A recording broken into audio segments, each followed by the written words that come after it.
하나님의 말씀입니다. 경청하십시오. 잉태하지 못하며 출산하지 못한 너는 노래할지어다. 산고를 겪지 못한 너는 외쳐 노래할지어다. 이는 홀로 된 여인의 자식이 남편 있는 자의 자식보다 많음이라. 여호와께서 말씀하셨느니라. 내 장막터를 넓히며 내 처소의 휘장을 아끼지 말고 널리 펴되 내 줄을 길게 하며 내 말뚝을 견고히 할지어다. 이는 네가 좌우로 퍼지면 내 자손은 열방을 얻으며 황폐한 성읍들을 사람 살 곳이 되게 할 것임이라. 아멘.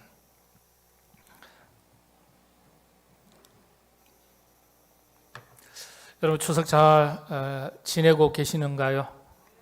어제 추석이고 또 내일까지 명절이 이어지니까 추석 계속해서 또 여러 가족들, 친지들, 지인들, 이웃들 만나시겠죠.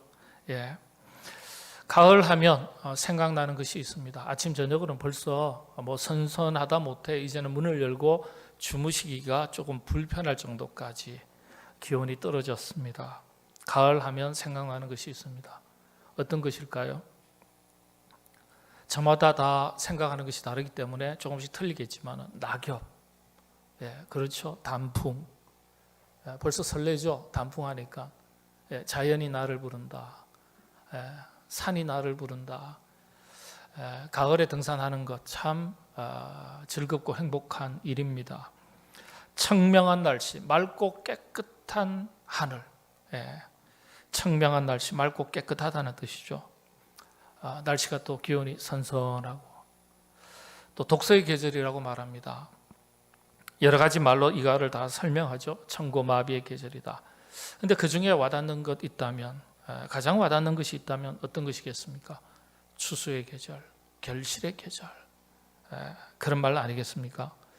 좋은 열매, 그리고 풍성한 과실, 오곡백과, 이런 것들이 사람들의 마음을 즐겁게 합니다.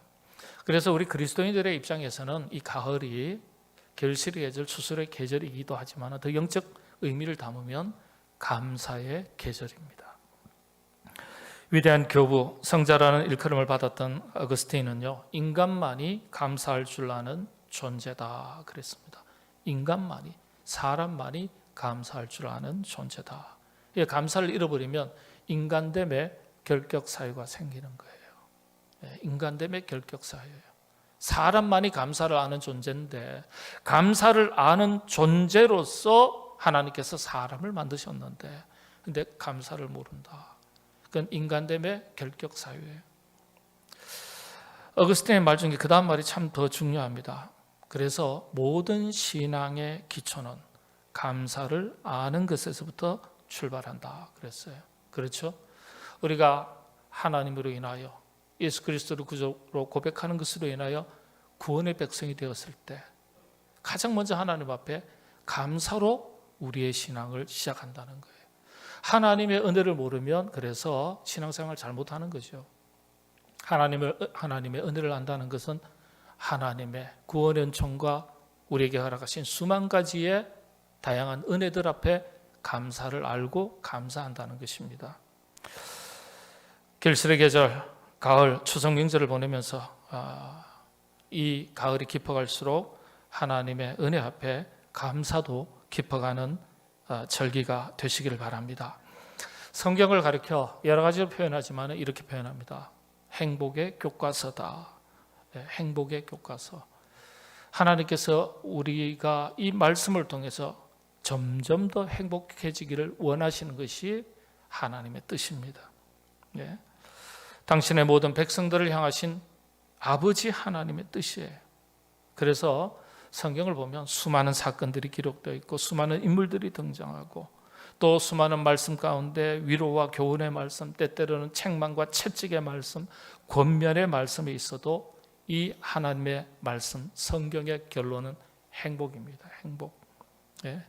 하나님의 은총 아래 구원의 행복만을 누리는 것만을 말하는 것이 아니라 이 땅을 살아가는 동안에도 우리가 행복하게 살아가기를 원하시는 것이 아버지 하나님의 뜻입니다. 항상 기뻐하라. 지난 시간에 말씀드렸죠. 항상 기뻐하라. 쉬지 말고 기도하라. 범사에 감사하라. 이는 너희를 향하신 하나님의 뜻이니라. 예. 하나님의 뜻. 항상 기뻐하고 쉬지 말고 기도하고 범사에 감사하라는 이 말씀 속에 하나님의 뜻이 녹아 있는데, 왜 항상 기뻐하고 쉬지 말고 기도하고 범사에 감사하라고 말씀하셨을까요? 이렇게 여러분들이 하셔야 행복해지기 때문에. 행복해지기 때문에. 행복하기 때문에, 일이 잘 됐기 때문에, 즐거울 일이 생겼기 때문에, 기대하고 꿈꾸는 것을 이루었기 때문에 기뻐하고 감사하고 기도하라는 게 아니에요. 우리의 상황과 형편과 처지가 어떠하든지 항상 기뻐하고 기도하고 감사하면 우리로 하여금 행복에 이르도록 해 주시겠다는 약속인 거예요. 약속. 어느 사회심리학자가 그런 얘기를 했는데, 이건 어느 사회심리학자가 그런 얘기한 것뿐만이 아니라 의학계에서도 이야기하고 심리학계에서도 얘기하고 다 얘기한 거예요. 그리고 실험도 한 거예요. 특별히 어느 사회심리학자가 오늘날 수많은 사람들은 풍요 속에서도 수많은 스트레스의 홍수 속에 살아간다 그랬어요. 스트레스 없는 사람이 없다는 거예요. 예수 믿어도 스트레스 있고요. 예. 신앙생활 열심히 하는데도 불구하고 스트레스가 될 일들은 자꾸 생기고, 그래서 스트레스 없는 사람이 없다는 거예요.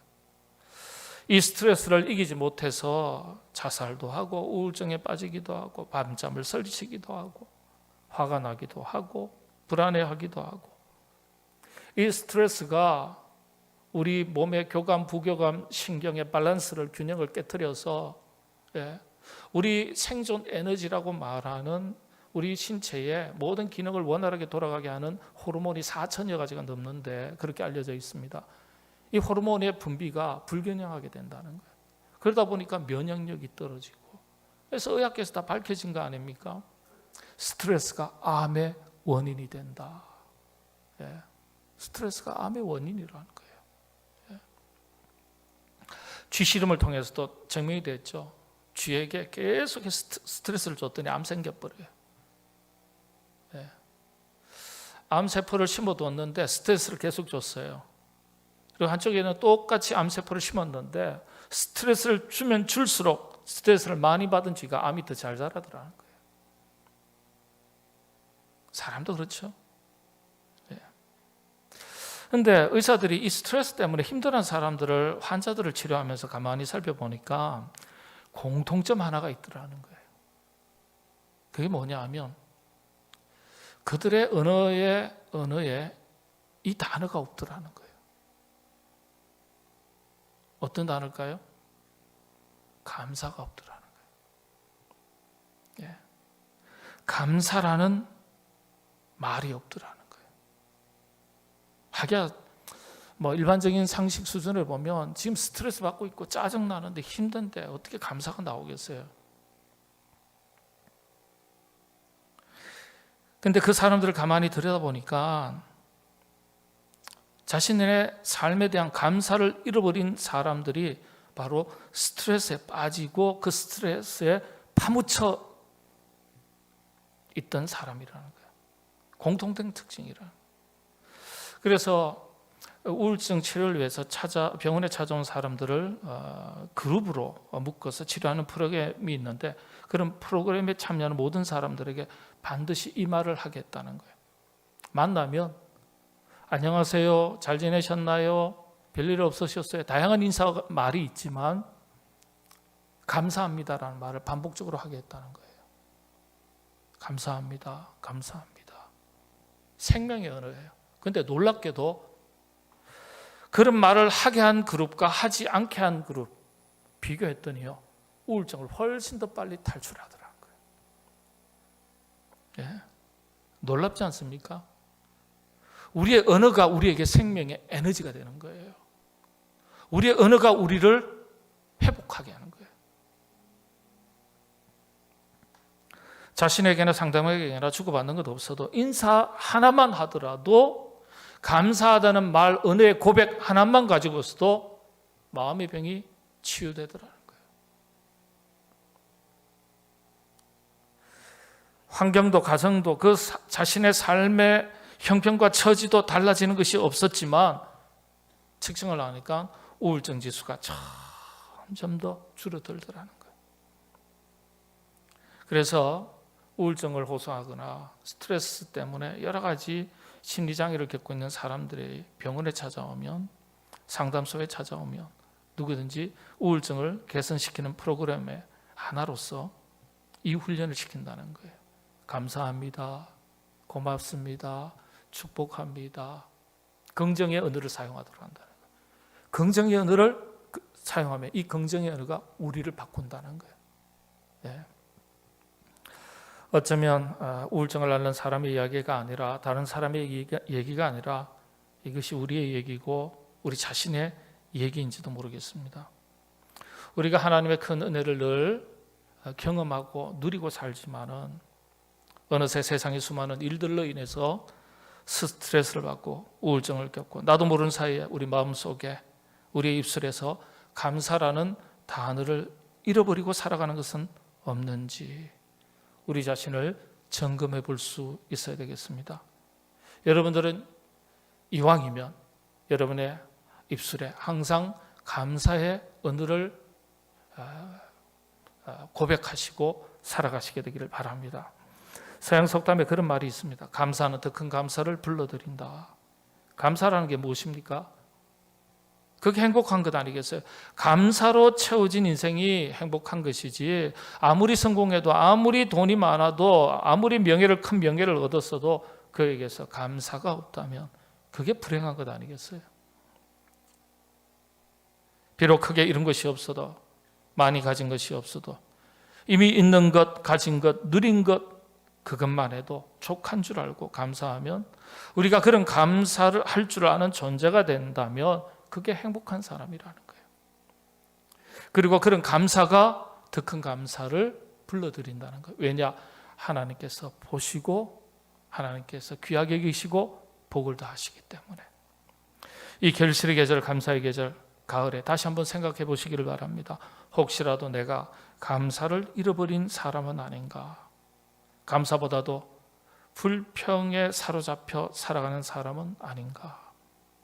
우리 성도님들을 보더라도 그렇습니다. 어떤 분은요, 저분은 도저히 감사할 수 없는 그런 인생의 우여곡절을 겪고 살아가시는데, 힘든 것이 참 많은데, 근데도 목사님 괜찮아요, 감사합니다, 고맙습니다, 이렇게 말씀하시는 분이 계세요.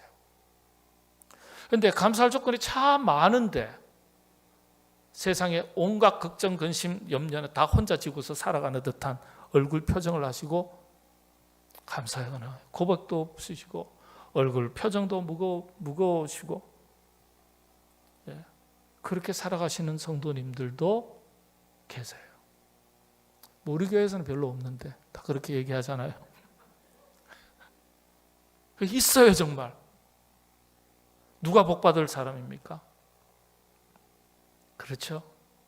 내 삶의 형편과 조건, 이유, 내용에 관계없이 긍정의 말을 하고 밝은 표정을 짓고 웃으면서 감사의 은혜를, 고백을 사람들에게는 하나님께 늘 드리고 사용하고 사는 그 사람이 복받을 인생입니다. 여러분들 그렇게 살아가시게 되기를 바랍니다. 오늘 본문 말씀은요, 정말 힘든 순간에, 고통의 순간에, 불평할 수밖에 없는 순간에조차도 하나님께서 특별한 요구를 하세요. 참 기뻐할 일 많고 감사할 일이 많은 사람에게 기뻐해라, 감사해라 그러면 그래도 그것조차도 지키긴 어려워도 그래도 받을 만해요. 그런데 도저히 기뻐하고 감사할 수 없는 고통의 순간, 불평할 수밖에 없는 이 시련과 역경 속에 갇혀서 살아가는 사람들에게 너 노래해라. 구약 성경에서 노래 찬양 아니겠어요? 근데 이 히브리어에 참 독특함이 있는데, 감사라는 단어와 찬양이라는 단어가 어원이 같아요. 어원이 한 어원이에요. 그래서 찬양 그러면 감사예요. 감사하면 찬양이에요. 노래가 찬양 아니겠어요? 그런 사람에게 그런데 노래해라, 감사해라. 지금 더워 죽겠는데 그 더위를 노래해라, 감사해라. 감사되나요? 아파 죽겠는데 아픈 거 보고 감사해라. 감사 되나요? 아니요. 건강해야 감사도 나오죠. 그런데 하나님께서 우리에게 그걸 요구하세요. 노래해라, 찬양해라, 감사해라. 예? 왜 그렇게 요구하시는 걸까요? 하나님의 뜻이 뭐라고요? 우리를 향하신 하나님의 뜻이 행복이에요. 그렇게 해야 행복해지기 때문에. 그래서 우리의 환경과 형편과 처지, 삶의 내용 관계없이 요구하시는 거예요. 노래해라, 감사해라, 찬양해라. 예? 오늘 54장 1절을 한번 보시면요, 제가 한번 읽어드릴게요. 이게 굉장히 역사적인 배경이 있는데 제가 시간 관계상 다 설명을 못 드리고 기회가 있으면 이제 이사야에서 강의할 때 설명을 드리겠습니다만은 54장 1절에 보면 잉태하지 못하며 출산하지 못한 너는 노래할지어다 감사할지어다. 아니 애 낳아야 되는데 출산도 못했는데 감사해라, 노래해라, 찬양해라. 상고를 겪지 못한 너는 외쳐 노래할지어다. 원문에는 그런 기회조차 얻지 못한 너는 노래해라, 이런 뜻입니다. 예. 우리가 여러분 언제 감사와 노래, 찬양이 터져 나옵니까? 뭐 잘 되거나 풍족하거나 뭐 잘 풀리면 찬송이 터져 나오지 않습니까? 그런데 성경은 그렇게 말하지 않아요. 잉태하지 못한 너희들이 노래해라. 생산치 못한 너희들은 노래해라. 아이를 가지지 못한 너희들은 노래해라. 원문에는 애써볼 그런 기회조차 가지지 못한 너희들은 오히려 노래해라, 이런 뜻이에요. 그런 기회도 없었던 거예요. 기회라도 있었으면 덜 억울할 텐데 그런 기회도 없었어요. 이게 어떤 역사적 배경이 있냐면 간단하게 말씀드리면 이사야 선지자가 활동하던 시기가 남유다, 북이스라엘이 망하고 남유다가 망하기 105년 전에 활동했던 분이에요. 정확하게 105년 전입니다. 근데 그때 당시에 이스라엘의 남유다가 어떤 상황이었어요? 안으로는 우상 숭배가 만연했고, 그 다음에 지도자들의 부패, 그리고 끊임없는 이방 족속들과의 전쟁, 이 세 가지가 이스라엘 백성들에게 큰 고통이 되었습니다. 여러분, 전쟁하면 누가 죽어나가는 겁니까? 1차적으로 전쟁, 누가 죽어나가요? 내 아버지, 내 아들, 내 오라버니, 내 자식 죽어나가지 않습니다. 몇백 년 동안의 전쟁 속에서 남편들이, 아버지들이, 남동생이, 오라버니가 다 죽어나가는 거예요. 그러니까 가정적으로요, 아내들이, 여성들이, 딸들이, 자녀들이 보통 고통이 아니에요. 자식을 낳아야 되는데 뭐가요? 남편이 있어야 자식을 낳죠. 자식을 낳았는데 길러내려니까 너무 힘든 거예요. 왜 힘들어요? 그 당시에 여성들은 재산 상속권이, 유산 상속권이 없었습니다. 재산을 소유할 수가 없었습니다. 당시의 문화가 그래요. 그러니까 이 아들을, 이 딸을, 이 가족을 어떻게 건사하냔 말이에요. 남편이 있어도 힘든 시절인데, 전쟁통에 지도자는 무능하고 부패하고 우상은 가득 차 있고, 자식이 없으면 이 당시에도 마찬가지입니다. 우리 이 조선시대에도 길고 긴 세월 동안 여성들이 시집 가서 아들을 낳지 못하면 뭐에 해당한다 그랬어요? 칠거지약 중에 하나로 일컬음을 받아서 소박을 맞아도 할 말이 없고 집안에서 내쳐도 할 말이 없어요. 그런 시대가 있었어요. 대를 이어야 하는데. 그래 따지면 저희 집사람 제 딸만 둘인데, 저희 아버님 10남매 중에 장남매, 할아버지 8남매 중에 장남매, 제가 장남매예요. 큰일 났어요 지금. 좋은 세상 만난 거예요. 예, 하나님께 감사해야 돼요. 지금 이 설교는 2부 때는 안 했거든요. 아내가 있었기 때문에. 근데 이때도 마찬가지예요. 그런 억울함과 원통함과 삶의 위축된 영혼을 영혼으로서 그 여성들에게, 아녀자들에게 잉태하지 못한 너희들 노래해라. 시집 못 간 너희들 노래해라. 남편들, 남자들 다 죽어나가니까 시집을 못 가는 거예요.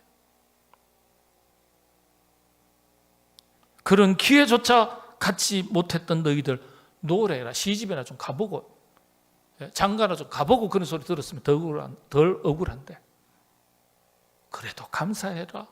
노래해라. 잘 되는 사람에게 감사하고 찬양하고 노래하라고 말씀하지 않았어요. 그냥 노래하라 하지 않았어요. 외쳐 노래할지어다. 외쳐 노래할지어다. 처음에는 너는 노래해라, 감사해라. 두 번째는 더 강하게 말씀하시는 게, 한번 1절 다시 보실까요? 여러분, 성경의 언어가 참 뜻 하나하나가 뜻이 있는 거예요. 너는 노래할지어다. 두 번째는 어떻게 해요? 너는 더 힘써 외쳐 노래해라 그러는 거예요. 힘들어 죽겠는데 감사하라는 거예요. 왜 이렇게 요구하실까? 왜 이런 상황 속에서도 감사해야 될까? 말씀드린 대로 이유가 있어요. 우리가 더 행복해지기를 원하시는 아버지의 뜻이 있기 때문에, 아버지의 뜻대로 살아야 우리가 행복해지는 거예요. 아버지의 뜻대로. 그래서 이것이 너희를 향하신 아버지 하나님의 뜻이니라. 항상 기뻐하라. 쉬지 말고 기도하라. 범사에 감사하라. 감사해라. 기뻐해라.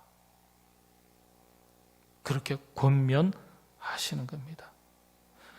그래서 이런 우리의 상황에, 환경에, 삶의 내용과 조건에 관계없이 감사할 수 있는 사람이 어떤 사람입니까? 우리를 향하신 하나님의 뜻인 줄 알고 일러주신 말씀 그대로 지켜 행하는 사람이 믿음 있는 사람이에요. 믿음 있는 사람. 결국은요, 하나님은 어떤 사람에게 복을 주시느냐? 믿음을 먼저 보시고 그 믿음에 합당한 자에게 복을 주시는 거예요. 물론 하나님께서 복을 주시려면 얼마든지 우리의 신앙과 믿음에 관계없이, 삶의 내용에 관계없이 복을 주실 수 있고 주실 분이지만, 그럼에도 불구하고 하나님은 먼저 우리에게 믿음을 보시고 싶으신 거예요. 믿음을 보시고 거기에 따른 합당한 복을 주시는 거예요. 여러분, 하나님의 은혜, 축복을 이해할 때 우리가 크게 두 가지로 나눕니다. 조건부 축복과 무조건적인 축복이에요. 축복이 100가지라고 한다면 딱 한 가지밖에 무조건적인 축복이 없습니다. 예수 그리스도를 구주로 믿기만 하면 구원함에 이르는 이 구원의 은총, 복은 무조건적인 축복이에요. 우리의 어떤 희생의 대가, 노력의 대가, 땀의 수고가 필요 없어요. 믿기만 하라. 믿기만 하면 얻는 복이에요. 그래서 무조건적인 축복이라고 말합니다. 그러면 나머지는요, 99가지는요 다 조건부 축복입니다. 복을 받을 만한 내용이 있어야 돼요. 믿음의 자세가 있어야 돼요. 믿음의 고백이 있어야 돼요. 그래야 복을 주신다는 거예요. 여러분, 성경을 그래서 정확하게 읽어야 돼요. 예수 믿고 복 받자. 아니요. 복 받을 말을 하고 복 받을 생각을 하고 복 받을 행위가 뒤따라야 돼요. 그 믿음을 보시고 그 믿음의 사람에게 복을 주시는 거예요. 자, 이런 상황 속에서 잉태하지 못한, 그리고 출산하지 못한, 상고를 겪지 못한 너는 노래할지어다, 감사할지어다, 이렇게 말씀하셨어요. 참 놀라운 게 하나 있습니다. 1절의 마지막 구절 한번 보실까요? 그냥 권면하는 게 아니라 확실하게 마침표를 찍어요. 누구의 말씀이라고요? 여호와께서 말씀하셨느니라. 여호와께서 말씀하셨느니라. 감사해라. 찬송해라. 노래해라. 왜 그렇다고요? 하나님께서 복을 주실 계획이 있으시기 때문에, 행복에 이르도록 하실 뜻이 계시기 때문에 그렇게 하라는 거예요. 하나님의 말씀이니라, 바꾸면 하나님의 약속이니라, 이런 뜻입니다. 하나님의 약속, 카버넌트라 그러죠. 언약이라 그래요. 언약, 약속이라는 거예요. 그래서 여러분들 오늘 우리가 이 땅 살아가는 동안에 스트레스 참 많죠. 안 되는 것 많고 속상한 일 많고 짜증나는 일 많고. 예. 그렇지만은 우리가 우리를 향하신 하나님의 뜻을 기억하고 항상 기뻐하고 쉬지 말고 기도하고 범사에 감사하라 하셨으니까 그대로 사셔야 합니다. 그렇게 사시면 여러분이 더더욱 점점 더 행복해지십니다. 여러분 그렇게 살아가시게 되기를 바랍니다. 믿음의 사람에게 어떤 복을 주시겠다고 약속하십니까? 2절, 3절에 1절 후반부에 보면 구체적인 내용이 담겨져 있습니다. 간단하게만 살피고 마치겠습니다. 중반에 보실까요? 1절, 홀로 된 여인의 자식이 남편 있는 자의 자식보다 많게 될 것이다. 예, 많게 될 것이다. 여러분 히브리어의 언어는 현재형을 가지고 현재형으로 씁니다. 그게 미래를 나타내요. 독특한 언어적인 표현인데 미래도 현재처럼 쓰는 거예요. 미래형 따로 현재형 따로가 없어요. 현재형을 가지고 미래형으로 씁니다. 많다. 예. 홀로 된 여인의 자식이, 말씀드렸죠. 남편이 전쟁으로 인했던 무슨 이유로 인해서 없는 거예요. 홀로 된 여인이 자식을 돌보는 게 보통 힘든 게 아니에요. 그런데 그렇게 어렵게 키워도 그 자식이 남편 있는 자의 자식보다 더 잘 된다는 거예요. 누가 그렇게 하신 거예요? 하나님께서. 왜 그렇게 하셨을까요? 그 어려운 가운데서도 감사하고 기뻐하니까. 남편 없는 것도 서러운데 힘든데 그럼에도 불구하고 감사하다니 그 감사를 하나님 기뻐 받으시고 잘 되도록 은혜 주신다는 겁니다. 여러분 이런 은혜가 여러분들에게 넘치시게 되기를 바랍니다. 네. 자, 그 다음에 2절 말씀을 볼게요. 내 장막터를 넓히며 내 처소의 휘장을 아끼지 말고 널리 펴되 내 줄을 길게 하며 말뚝을 견고히 할지어다. 이게 은유적인 표현이에요. 이게 어떤 표현이냐면 특별히 2절은 영적인 복을 말하는 게 아니라 복을 말씀하는 것이 아니라 이 땅을 살아가는 우리에게 허락하시는 현실적인 축복을 상징화시켜서 은유적으로 표현한 거예요. 자, 장막터, 육신의 삶의 장막터를 말합니다. 육신의 터전. 장막터가 점점 넓어지도록 해주시겠다. 내 처소의 휘장을, 내 처소의 휘장이라 그랬죠. 이 휘장은 영향력을 말합니다. 영향력. 많은 사람들에게 인정받고 존경받고 주목받고 박수받도록 해주겠다. 이왕이면 여러분 세상 살아가면서 사람들에게 인정받고 사는 것 즐거운 일 아니겠습니까? 아이고 저 사람 뭐 저런 사람이 다 있어. 이런 욕먹는 인생보다는 자랑이 되는 인생이 좋은 인생 아니겠어요? 근데 그런 인생 되도록 해주겠다. 그 다음에 그는 처소의 휘장을 널리 펴되 그 다음에 너의 줄을 길게 하라. 이게 당시에 문화를 좀 이해를 하셔야지 이해가 되는 말씀인데요. 옛날에는 이 주인 없는 땅이 많았어요. 요즘 주인 없는 땅 있나요? 그런 땅 별로 없을 거예요. 있으면 빨리 교회에다 알려주세요. 팔아서 우리 헌당하는 데 쓰게요. 근데 옛날에는 그래서 불모지, 미개척지, 황무지는요 가지고 가서 줄을 서부 개척 시대에도 있었어요. 줄을 가지고 쭉 가서 말뚝을 치고요. 예. 그러면 그게 누구 땅이 된다고요? 자기 땅이 된다. 예. 구약 시대도 그랬어요. 그러니까 줄을 길게 하며 줄을 길게 하라는 거예요. 여러분, 땅이 뭘 말하는 걸까요? 땅이 뭘 말하는 거죠? 우리 삼성리 땅 엄청 비싸요. 몇백짜리 없어요. 여기. 다 몇천이에요. 재산을 말하는 거예요. 물질의 복을 말하는 거예요. 물질의 복. 줄을 길게 해라. 하나님께서 물질의 복도 더해 주시겠다. 그 다음에 너의 말뚝을 견고히 해라. 흔들리지 않는 삶을 말하는 겁니다. 예, 흔들리지 않는 삶. 참 귀한 말씀이에요. 어떤 사람에게 이 복을 주시겠다고요? 고난과 고통 중에서도 감사하고 찬양하는 그 사람에게 하나님께서 이런 복을 주시겠다는 거예요. 그래서 여러분의 상황이 어떠하든지 결실의 계절, 감사의 계절, 이 가을에 하나님 앞에 더더욱 감사하는 여러분 다 되시기를 바랍니다. 마지막 하나 더요. 3절을 보면 하나님께서 이와 같은 복을 또 주신답니다. 이는 네가 좌우로 퍼지면 내 자손은 열방을 얻으며 황폐한 성읍들을 사람 살 곳이 되게 할 것임이라. 어떤 인생을 산다고요?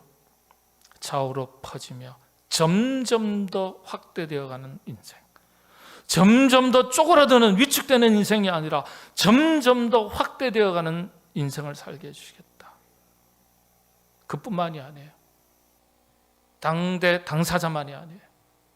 내 자손들도 열방을 얻게 해주시겠다.